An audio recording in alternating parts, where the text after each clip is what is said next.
Look, folks, there is absolutely no excuse for this one. We're not going to have another Bedlam game for the better part of a decade or even maybe more.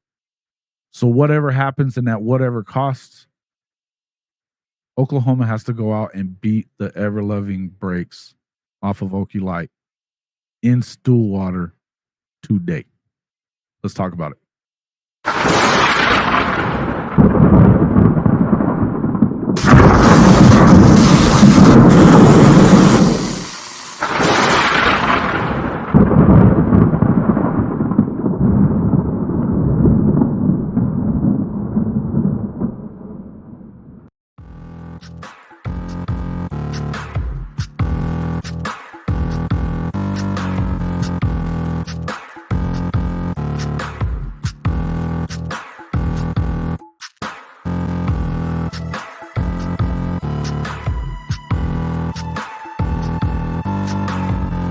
Let's go!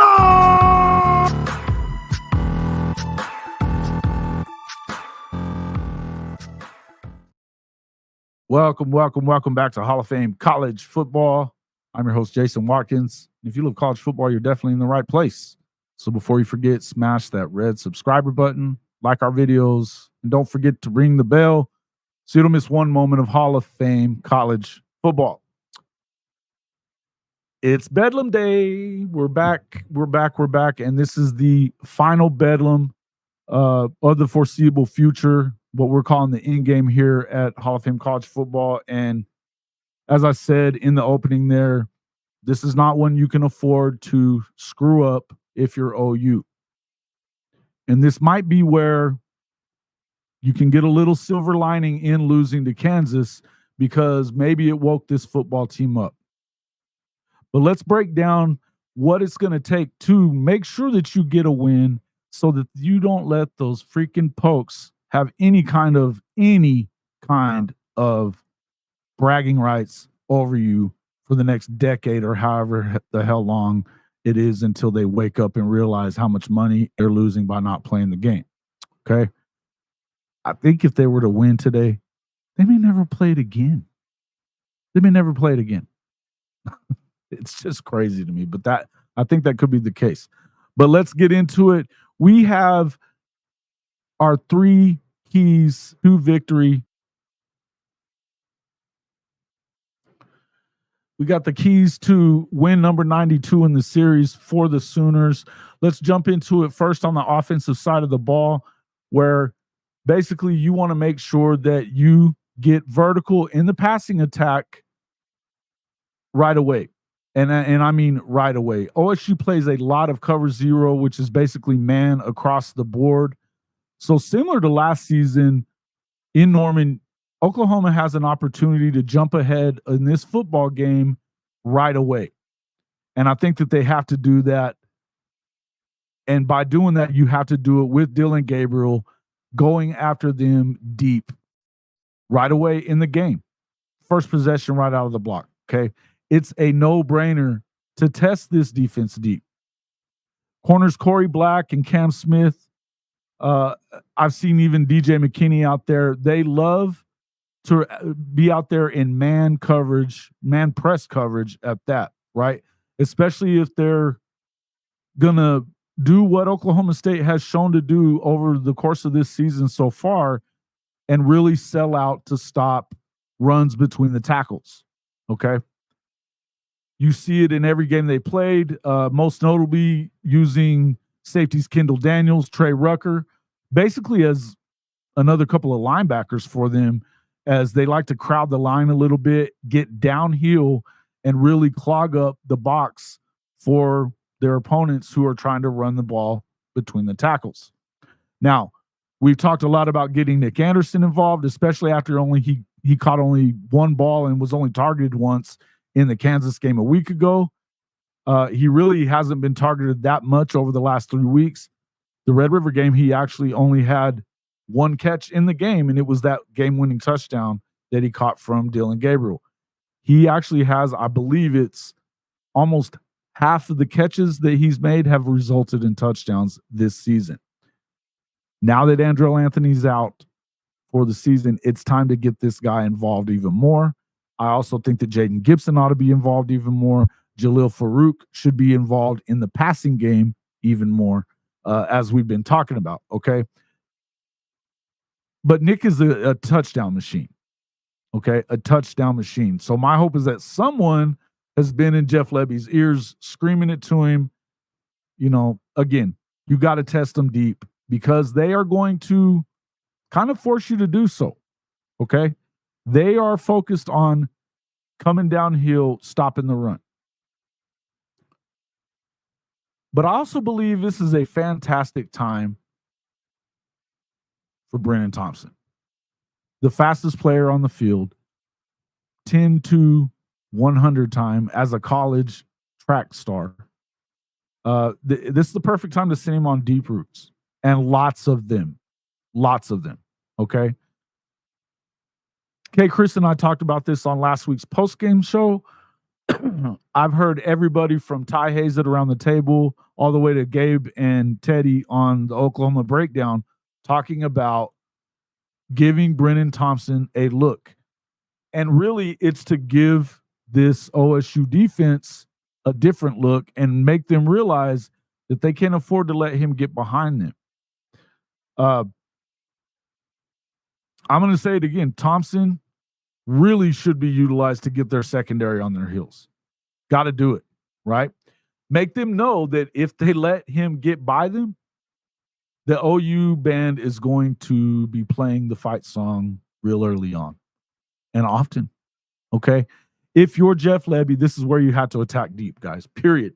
And even if you never threw it to Brennan Thompson down the field, they need to see him going by them enough to know that if they're going to sell out and stop the run, they're going to give up a lot of points through the air here. Okay? They're going to do that.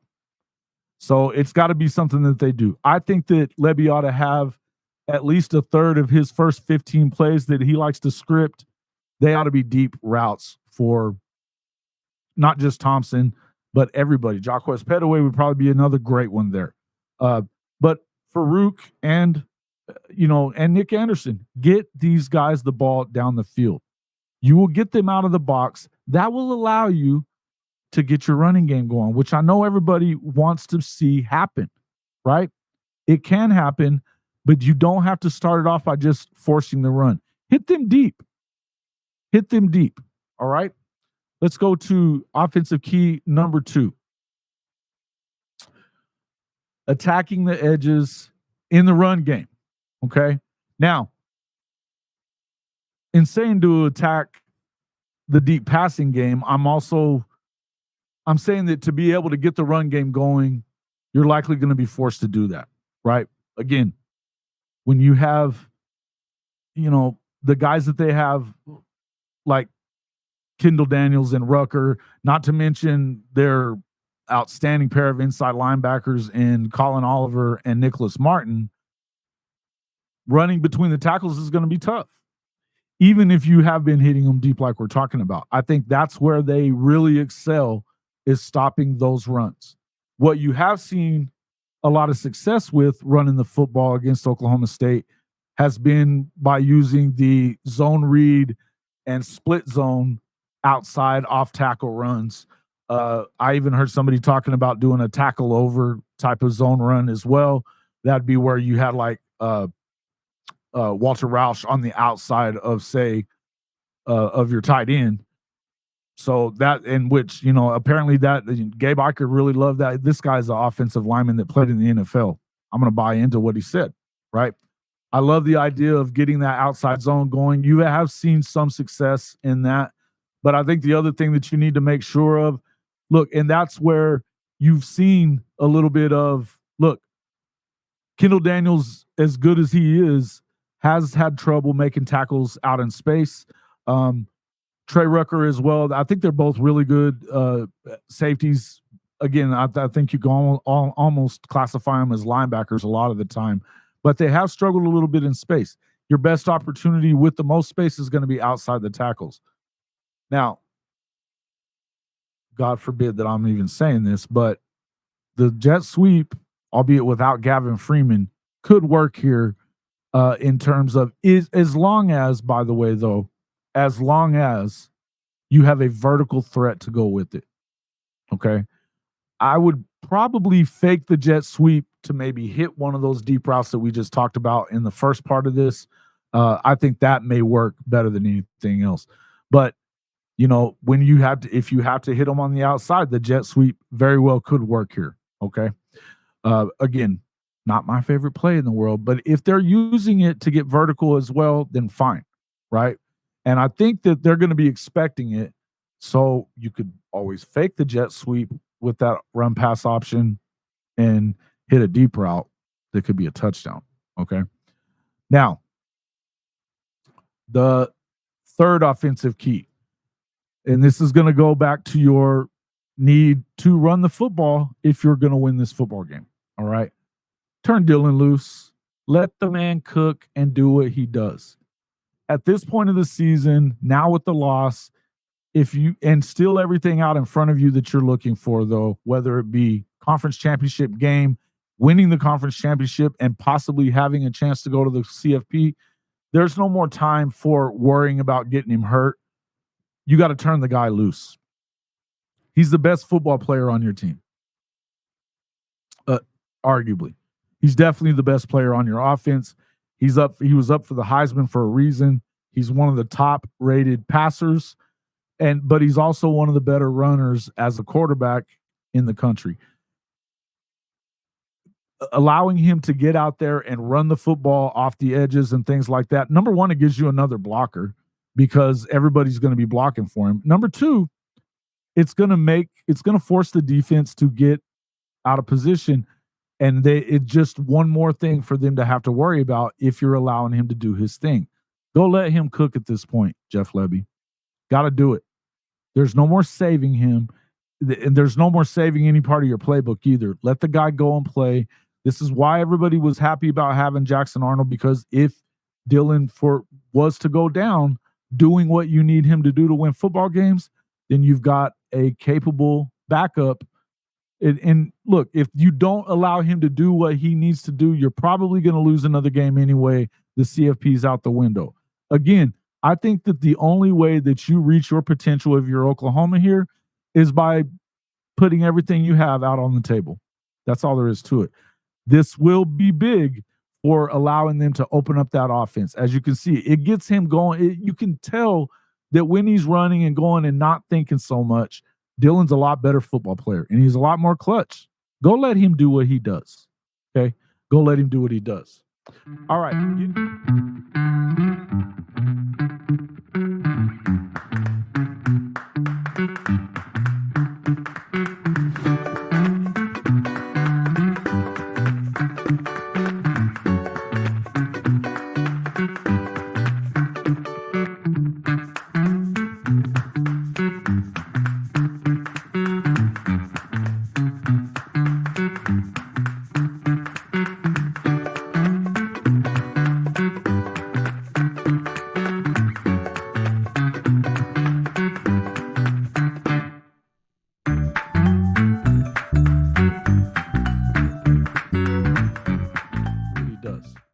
All right, getting into the defensive keys of the game. Let's get into defensive key number one. And really, this one is it's really the key to the entire thing for Oklahoma. Don't let zero, which is Ollie Gordon, beat you. You got to make somebody else do it. This one key basically feeds into the other two defensive keys right now. And in the end, he cannot beat you if you're the Sooner defense, okay? This encompasses quite a bit for Oklahoma, starting with the battle in the trenches, which certainly favors the OU D line. Not saying that the Oklahoma State offensive line is bad, because it isn't, but it's not as talented or as, physical as what the OU D line is. Okay. Now, it also, there's the X factor, the expected X factor if you're me, and that's in Kip Lewis, who's likely going to see quite a bit of time with Danny Stutzman still being pretty banged up, that ankle injury that he got last week in Kansas. All right. He is expected to give it a go for OU, which you would expect from that tough as nails emotional leader of the Crimson and Cream. But that ankle injury was really bad. He tried to go on it after it happened in the game. He wasn't able to. There's been conflicting reports out there about how much he's been able to go during practice this week. I've heard some people say that he's practiced a lot. I've heard some people say that he hasn't. My thing is this. If he's not fully healthy and ready to rock and roll, you're probably not going to see him a ton. Either way, and in that case, that means that you're going to see Kip Lewis anyway. That's why he's my X factor, okay? And you need him to have a huge game if you're going to shut down Ollie Gordon, because you need him to be able to,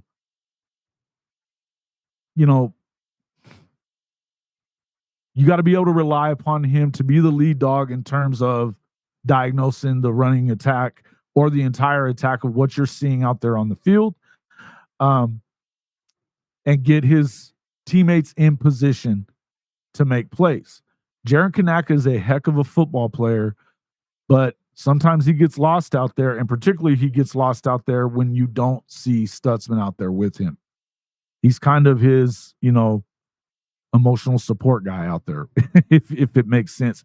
He's the leader of that defense, period, just like Dylan Gabriel is the leader on offense. Now, OU has to commit to gap discipline and great technique to keep Ollie Gordon in check in this one. That's all there is to it. You cannot fall for any eye candy that Mike Gundy adds into the game plan this week with hopes of throwing off some of these inexperienced defenders like McKenzie, Kobe McKenzie, Kip Lewis, and even to some extent Jaron Kanak. All right. Kanak has shown a tendency to be confused, especially with this Brent Venables defense, which is quite complicated, right? Now, that kind of brings us into number 2, which just basically is, an extension of defensive key number 1, and that is to force Alan Bowman to beat you throwing the football. Now, again, the only way you're going to do that is to be able to shut down Ollie Gordon.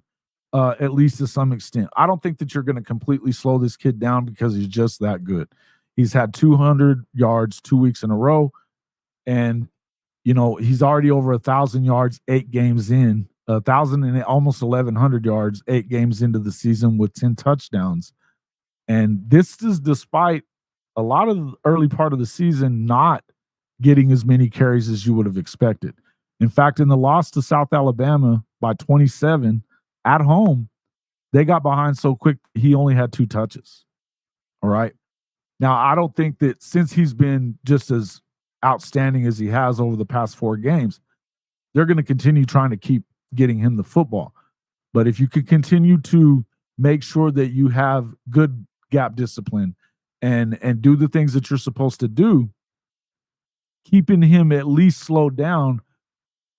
And listen, going back to what I said in the very first thing, you've got to be able to hit some of those deep passes. If you do that, then chances are you get a good lead early in the game, and that forces them to kind of go away from the running game because they just don't have time with the running clock. That's an excuse that Mike Gundy has used earlier in the year when they didn't use Ollie enough. So you're going to have to kind of make them use that excuse again. Okay. That's the main thing. The reason I say that, listen, I know that Alan Bowman can throw the football. He's got a big arm, and he can hit you deep. He's also learned a lot over his 6 years in college football as well. But what I'm going to tell you is this: when he's under pressure, there is the propensity of him doing exactly what OU is great at, and that's getting baited into making bad throws that get turned into interceptions. This is what OU is one of the best in the country at, causing turnovers. If you can kind of bottle up Ollie even just a bit and get a lead in this game early enough, you put this game into the hands of Alan Bowman, and that bodes the best. It bodes very well for Oklahoma. That is their best opportunity to put this game away, as we said it that they should. Okay. Defensive key number 3, again, this is another thing that kind of, it's the same thing we've been talking about. It's gap discipline and gang tackling. In order to slow down Ollie Gordon, you got to be in the right places. You've got to make sure that your eye discipline is great. You got to make sure that your gap discipline is great. The good news about the Oklahoma State offense, as good as it's been playing the last 4 weeks, is that they're pretty plain. Okay. Now, don't get me wrong. I do believe that Gundy will probably have a few wrinkles up his sleeve as far as eye candy is concerned. They watch film over there. They know that Oklahoma struggled with that kind of stuff, a lot of movement, a lot of motions and things like that, both with UCF and Kansas the last 2 weeks. That being said, it'll all be for nothing because in order for them to be who they are and do things well like they do, they're only going to be able to do it the way that they do it. And they've been pretty plain. It's pretty straightforward, and you should be able to be there. No matter what kind of motions you see, this is where I say that, guys like Kip Lewis, you got to not allow anything that you see out of the ordinary to change in your mind what they're trying to accomplish, which is just to get him on the edge and actually even get him up through the middle in some of their zone blocking schemes that they run. They both run the outside zone. They do that very well, but they run the inside zone pretty well as also. Make sure that you just keep your eye on what it is. Don't worry about the motions so much. You should be able to tell what you're seeing as long as you don't allow that to get in your way. Okay? Keep good discipline. The other part of it is this. You got to get multiple hats on the ball, and you cannot allow yourself to miss the amount of tackles that we saw Oklahoma miss last week and the week before, for that matter. OU's defense regressed quite a bit the last 2 weeks, and if you add in there the Texas game, they didn't exactly stop anybody unless they were inside the 20. The last couple of weeks, they've struggled with that as well. So it's something that you have to look at, guys. It's something that you have to look at. So, look, make sure that you are getting lots of hats on the football, and do not try to arm tackle this kid or he will blow right through them. So that's the biggest thing to me. It's, having great technique, having good gap discipline, and getting lots of hats to the football. These are the things that are all going to contribute to offensive key number 1, which is to shut down Ollie Gordon, at least slow down Ollie Gordon. And then again, I even think that the main offensive key that we talked about is for the same reason. You don't want Ollie Gordon getting 26, 28, 30 carries. That means he's doing well. If he's doing that, they're in the game and they're doing very well. If you can keep him under 20 carries, chances are you're winning this football game, and you may be winning it by a lot. Okay. I think, again, the main thing that you want to see is them get out there, get an early lead, take the crowd out of it, but test those safeties, make sure that they are having to stay back, the corners and safeties that they're going to have to back up out of the box to allow you to get some running lanes. And also, if they don't, you're going to be able to hit them deep and take a lead that way anyway. Either way, there's no excuse for losing this football game. Oklahoma's the better team, just like they've been the better team 91 other times in this series that unfortunately is coming to an end with Oklahoma and Texas leaving to the SEC next season. Go out there, do your thing. Maybe, hey, look, I really do believe that last week should be a wake-up call. We should see the better Jeff Lebby today.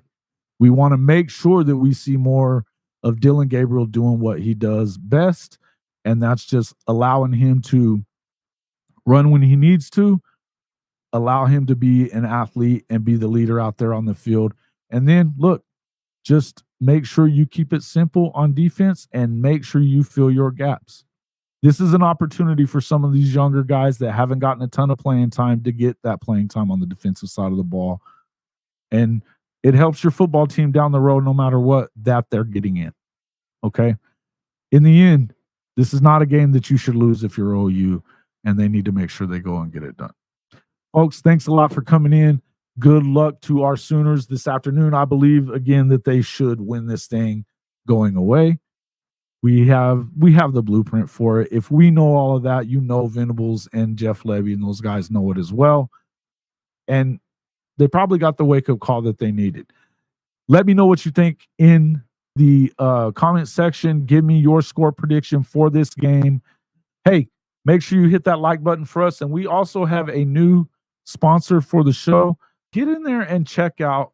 I will have in the description here Devil Dog Brews and Beans. This is an amazing new coffee brand that's out there. It not only has some amazing coffee from around the world for you folks that love that caffeine kick in the morning. These are amazing tasting coffees.